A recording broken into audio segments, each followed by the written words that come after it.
The week prior to Easter is the most significant time of the year for Christians.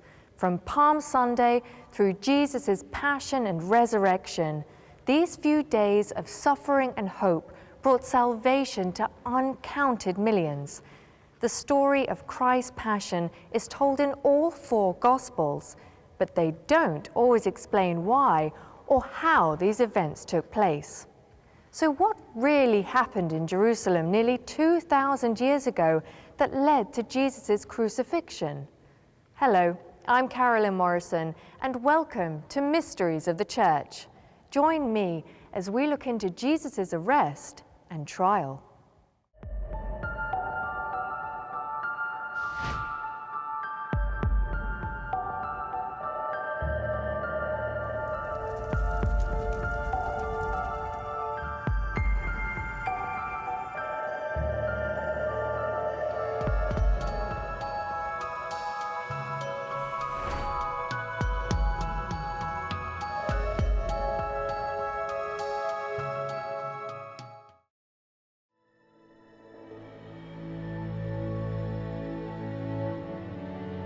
When we look at the events of Jesus entering Jerusalem, what we would normally say is marking the beginning of Holy Week. As we look to the Gospels, particularly Matthew, Mark, and Luke, this is the moment that he's been building up to. And now we have Jesus entering Jerusalem. And he enters, in some sense, in a very dramatic fashion. He doesn't enter on a horse and chariot, rather he enters on, in essence, a donkey. And so if we look at that, it draws us also back to the Old Testament, where we were told that the Messiah would enter not as a conquering hero or a warrior, but one proclaiming peace. I think the people's reaction indicated that they very much misunderstood the intent of Jesus' entrance into Jerusalem, because they greeted him with palm branches and cloaks on the road, which was a dignity accorded to those who won great victories in military conquests. They saw Jesus, many of them saw Jesus, as their hope for liberation from political oppression, when he came to liberate us from sin and death. Did he stage this event if it happened in the way the Gospels describe it? It's a possibility. Did the disciples stage it?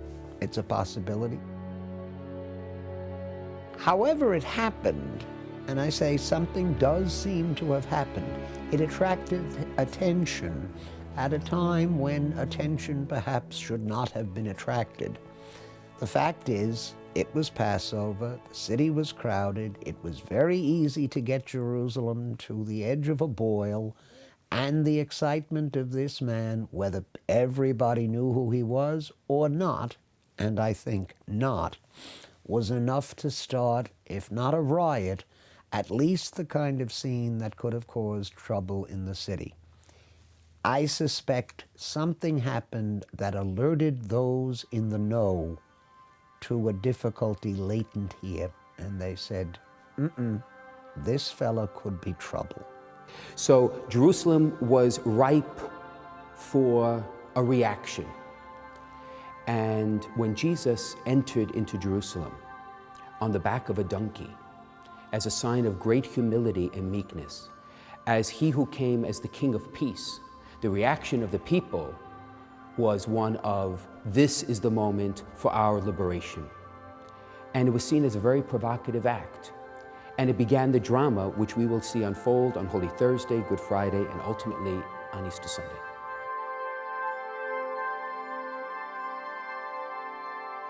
When Jesus enters Jerusalem, one of the first acts after his entrance is him going to the temple. Now, the temple for the Jewish people is the central focus point. This is God's home. This is where God is present for the Jewish people. And it was so sacred that even the high priest would only enter the Holy of Holies once a year. So Jesus goes to the temple, and upon his arrival, he finds money changers, he finds animals. Now, we shouldn't be surprised that there were people selling doves or other animals, because animals would have been slaughtered in the temple. The money changers, for all their bad reputation, were an essential part of temple traffic. If you were going to contribute to the temple, you had to do so in Jewish or call it, if you like, temple coin. Same thing with the sellers of animals.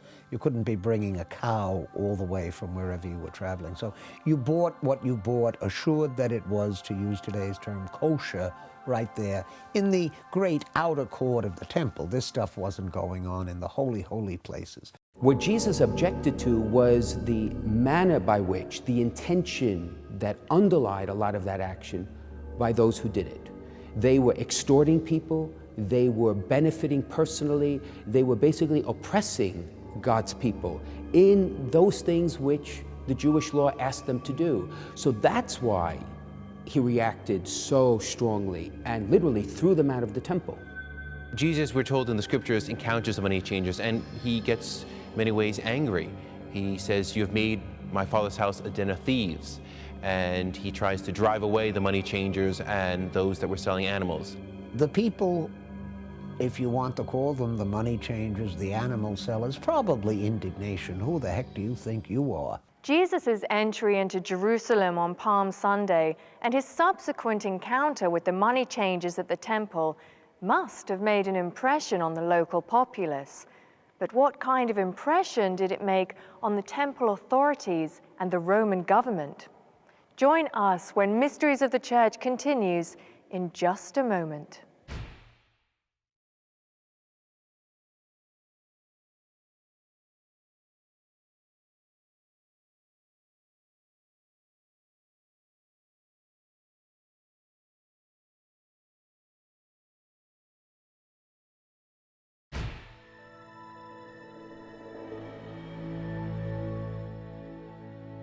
Soon after entering Jerusalem on Palm Sunday, Jesus had a provocative encounter with the money changers at the temple. Did he do this simply to cleanse the temple of commercial interests, or was there a deeper meaning to his actions? Whatever his reasons, the disturbance he had caused was bound to attract a dangerous amount of attention from both Jewish and Roman authorities, and those in power were always ready to demonstrate just how little tolerance they had for religious troublemakers. So there would have been some concern perhaps on the part of the Sanhedrin that there was this individual whom the crowds seemed to be coming to. We're told, in fact, that at times members of the Sanhedrin do not approach Jesus or do not arrest him for fear of the crowd. And so there is this question, how much did the Sanhedrin want to deal with this issue, and at one point would it become a breaking point for them? The relationship of the Sanhedrin and Jesus can be understood against the backdrop of the Sanhedrin's relationship to Roman rule. Because the Sanhedrin was very much aware that with a history of rebellions prior to Jesus' entrance into Jerusalem, the Romans would not tolerate any more religious ferment. So from their point of view as the leadership of the time, the last thing they wanted is to have a religious Jewish figure ferment an uprising in their midst. Pontius Pilate plays a significant role in the scriptures and for the life of all Christians. He was the governor of the region that Jerusalem was in. He was, in some sense, the official Roman presence answerable to the empire, and he was charged and responsible for keeping the peace. Because let's consider for a moment, in the Roman Empire, of the provinces and governors that existed, Judea was probably considered not a prize on the outskirts of the empire. And I think it's clear and fair to say that he was not very much interested in the religious aspects of what was going on. He was really interested in governing with the least amount of trouble. If the city exploded and it was a tinderbox, Pilate could be recalled and disciplined by the emperor. Certainly the Sanhedrin stood to lose what little power it actually was able to exercise. Caiaphas could even have been sentenced to Roman punishment. The Romans ruled under tyranny and fear. They made it very clear they were in charge, and they would use any means by which to keep people under control. But on the other hand, they tried to respect local custom and local religious traditions because it kept the people happy. So in the time of Jesus, the last thing Rome wanted was another uprising in Jerusalem. There had been 3 in less than 30 years. The 4th would have probably been the straw that broke the camel's back. While the Roman and Jewish authorities were jockeying for political advantage and deciding how best to deal with this man named Jesus, who seemed to be a threat to their hold on power, Jesus and the apostles calmly went about making preparations for sharing a Passover meal together. The Gospels relate that Jesus very deliberately asked the apostles, two in particular, to go and make preparations for the Passover. And much of it was kept somewhat secret because the Lord wanted very much to celebrate this meal with his apostles, because unbeknownst to them, he was going to give them and us a great gift, which is the gift of the Eucharist. It was some kind of meal that was intended to bond Jesus to his disciples before what he must have sensed was an inevitable death. Whether he thought this was the night before or not is another story, but it's pretty certain that he wanted to be with them. He wanted to celebrate some meal, Passover or otherwise, that would bond them.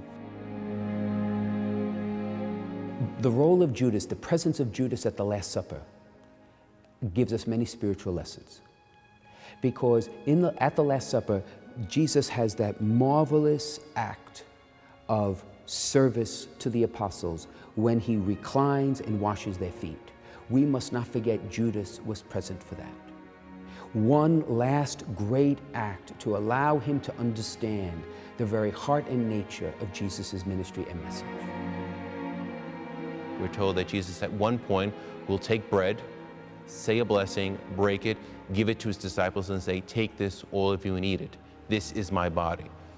Eventually he will take the cup, say a blessing, pass it to them and say, "Take this, all of you, and drink it. This is the cup of my blood."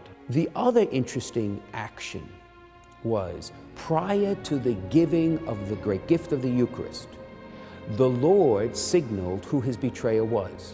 And if you recall, he took a morsel of bread, dipped it, and gave it to Judas.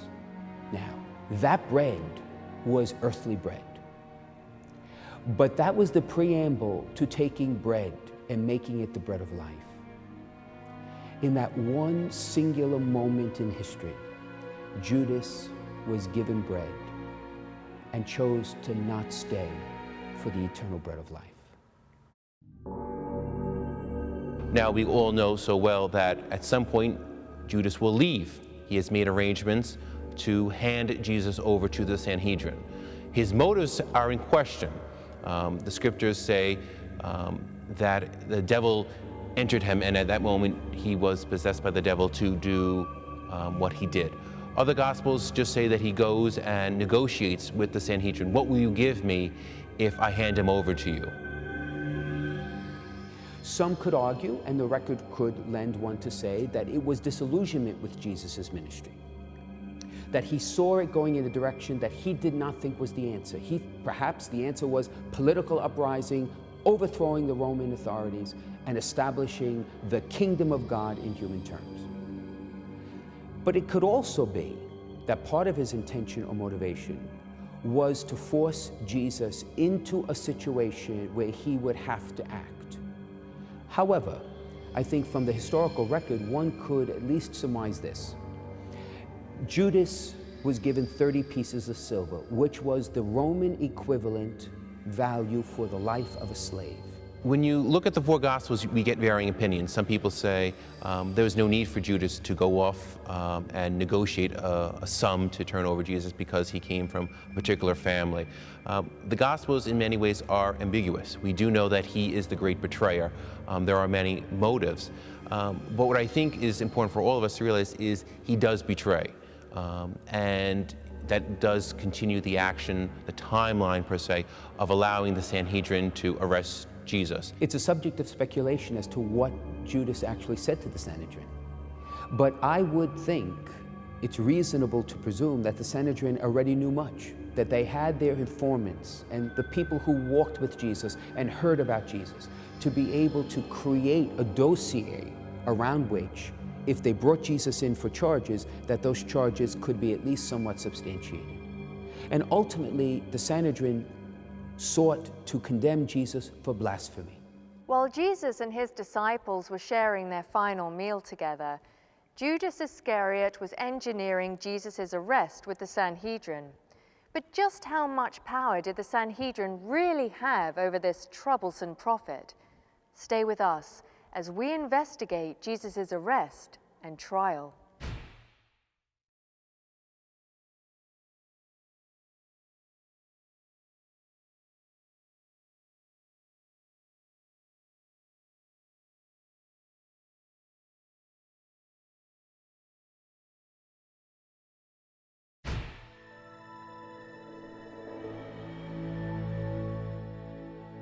At some point during the Last Supper, Judas had left Jesus and the others to sneak off to the Sanhedrin, where he offered to betray Jesus. The Sanhedrin paid him 30 pieces of silver for his services. The trap was set. The only thing left for Judas, the Sanhedrin, and the temple guards to do was put their plan into motion. And all they needed to spring the trap was to follow Jesus to a place that would draw as little attention as possible to his arrest. After the Last Supper, no matter what gospel we're looking at, whether it's Matthew, Mark, Luke, and John, we're told that Jesus leaves and goes to the garden. Jesus, we're told, is in the garden in prayer. In many ways, speaking with God the Father and God the Holy Spirit in prayer, asking, Father, if this hour can pass, if this cup can pass, but not my will, but yours. So the Garden of Gethsemane was the ideal place in the evening stroll that Jesus had after the Last Supper, when he went to pray and surrendered his will completely and fully to the Father's will. That was the ideal place to move against him because no one else was there. And I think it was chosen quite deliberately to allow the least amount of interference in that one great act of betrayal.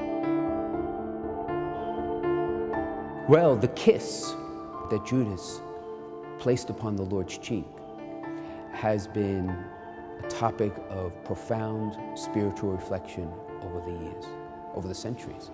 The kiss is an act of respect, an act of love, and yet that is what he chose, the symbol he chose to signal his betrayal.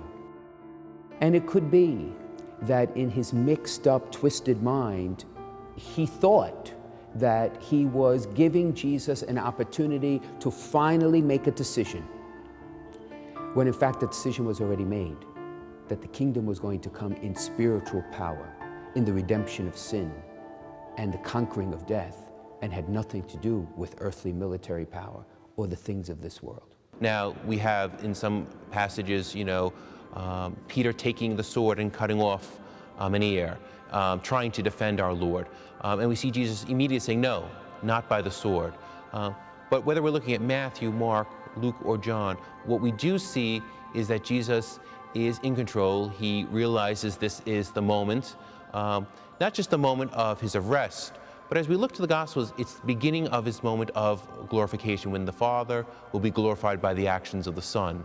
It's perfectly possible that Jesus's reputation, and his reputation was principally as a worker of wonders, though we'd like to see him primarily as a kind of religious reformer, his reputation may have alarmed the Sanhedrin for the simple reason that the more attention he drew, the more likely it was that there could be trouble in Jerusalem.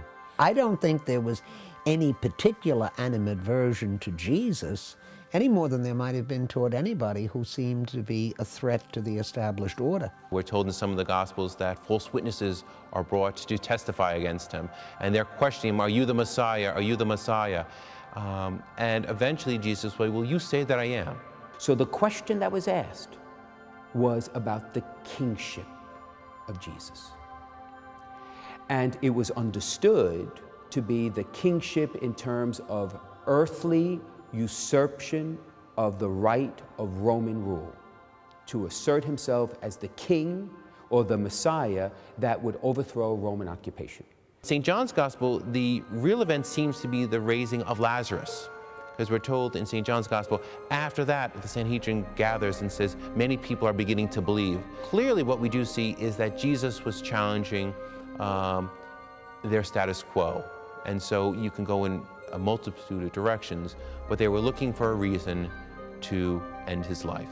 When the Sanhedrin examined Jesus, they had a dilemma. And the dilemma was this. They sought to charge Jesus with blasphemy. And under Jewish law, blasphemy was liable. The penalty was death. But under Roman occupation, the Jews could not execute anyone. So they needed somehow, some way, to make the transition from a religious trial to a civil proceeding. And the entryway, if you will, was to see the initial charge against Jesus as blasphemy, to somehow see it as an act of sedition or treason, which would then allow Roman authority to impose a penalty, and in that case, the penalty would be death. We're told after Jesus has been brought to the Sanhedrin, after they have questioned him, interrogated him, at times, disrespected him by hitting him, he's then brought to Pontius Pilate, who is the governor, and they want him to be killed. When Jesus appeared before Pontius Pilate, that was the civil proceedings against him. That was his, if one could call, his Roman trial. And we know from the record of the Gospels that Pilate interrogates Jesus precisely regarding this charge about being the king of the Jews. When Pilate asked directly, "Are you the king of the Jews?" nowhere in the Gospel narratives does Jesus directly answer those questions, because clearly he was not.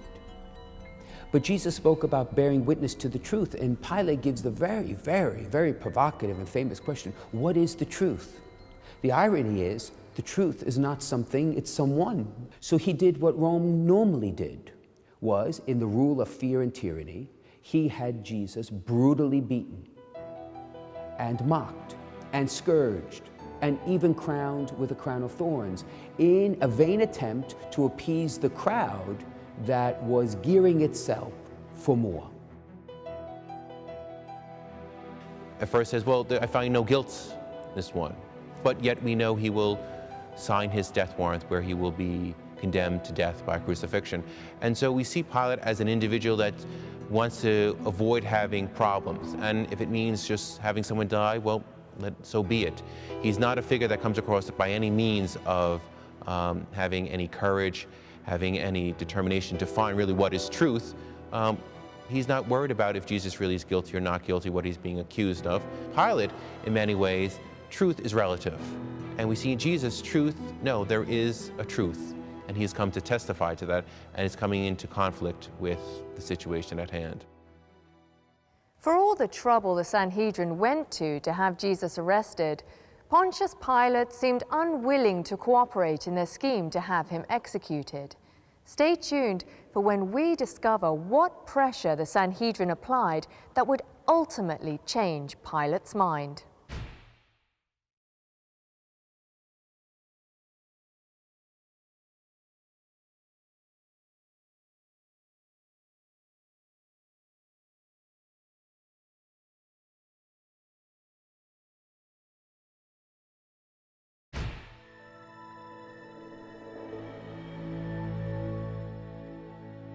Following Jesus' arrest by the Sanhedrin, he was turned over to Pontius Pilate for judgment under Roman law.